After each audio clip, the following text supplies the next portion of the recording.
Hey Matt, why would I invest in the stock market instead of just putting my money in a savings account? Stock market is there for long-term returns. Savings accounts are there for immediate liquidity, rainy day funds, so to speak. And that is the primary difference. The reason people put money in a savings account is because they want to have immediate access to their cash. It's what we call immediate liquidity, so they can pull that money out very quickly.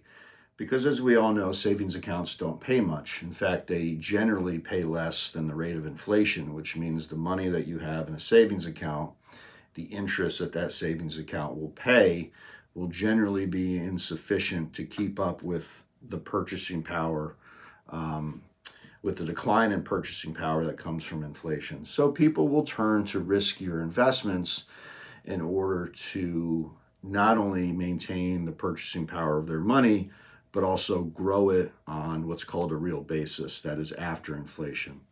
And the stock market historically has been a great place to earn those higher inflation adjusted returns. Depending on how long you go back, the returns figuring in inflation have been about 9 to 12%. Problem with that figure is that there's a tremendous amount of volatility time period that you're looking at. So to put money in the stock market, you have to have a long enough period of time that you can absorb those big sell-offs, those big market panics like the 2008 crash. But in the stock market, people can build wealth, and in a savings account, people can just kind of store it temporarily and access it as needed.